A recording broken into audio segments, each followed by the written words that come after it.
So I have been using this keyboard for about a week now, and I want this to be a disclaimer that today's review will be mostly a first impression. I cannot say that this keyboard's battery, switches, LED would last for years or months. I cannot say. Then again, I've only been using this for 1 week. Let's move over to the pros and the reasons why this is a very good keyboard in my opinion.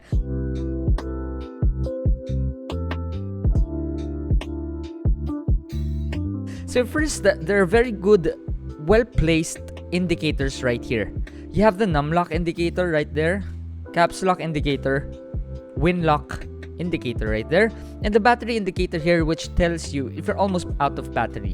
One key feature here that is really a plus for me, if you press function key with enter, you see number 1 to number 6 lights up, and the reason is because our battery is at 60%.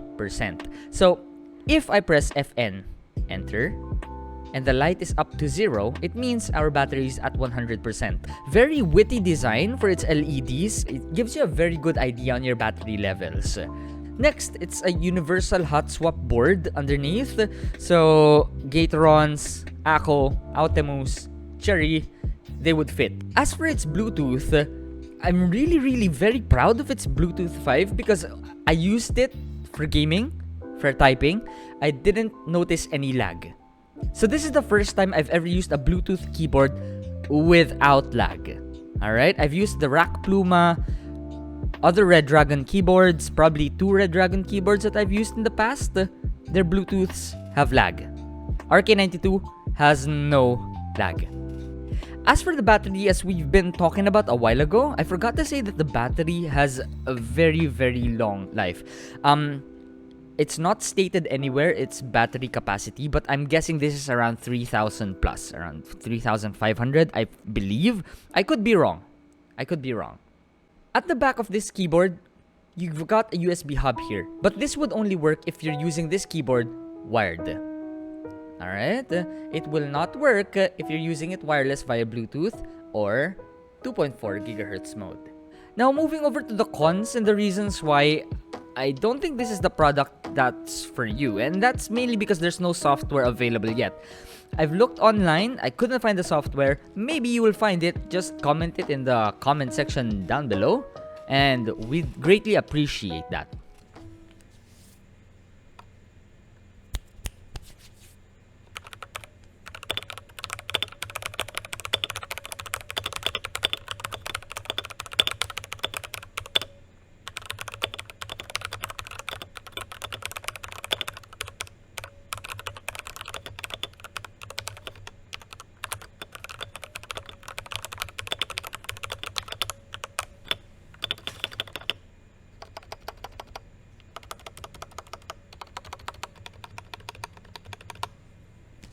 Okay, so as a standard, we'll talk about its build quality.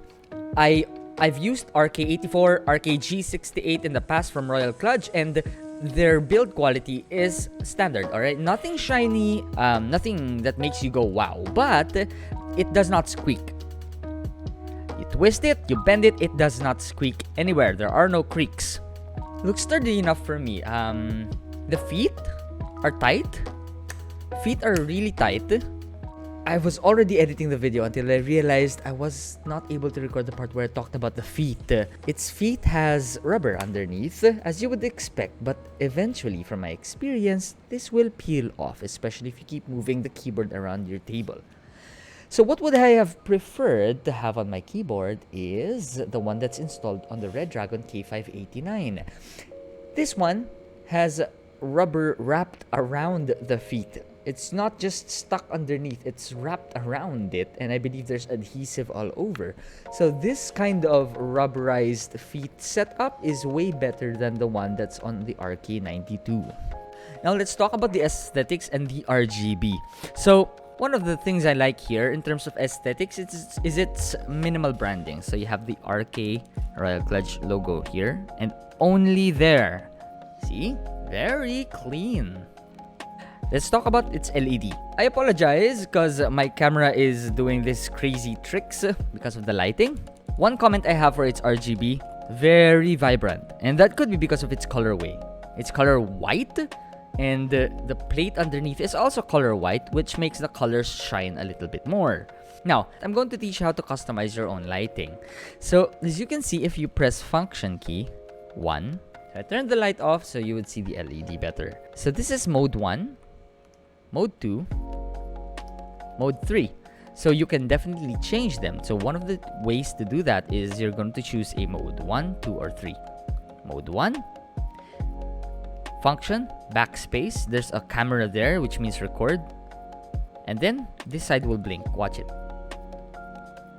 Now it's blinking. It means you're recording the colors of the switches that you want, or the LED. Now, to change color, you just simply press a button and it's going to light up in different colors that you want. So you can do this in every key depending on what light you want. Alright. And then, all you're gonna have to do, say for example, this is the color that you want. Press FN, backspace one more time. And it's recorded. Let's go back to our second light, our third light, and our first light. There you go. Recorded. You can definitely do this in the software, but then again, there's no software available yet. So you're gonna have to settle for this customization of the RGB. Okay, now let's talk about the features. So this keyboard can connect to 4 devices simultaneously. 4 devices. So that's 3 via Bluetooth, and that's 1 via dongle. So what you do in order to pair this keyboard via Bluetooth is to make sure first that your Bluetooth switch is on here. So you have the on and off right here, and you have the dongle and Bluetooth switch right here.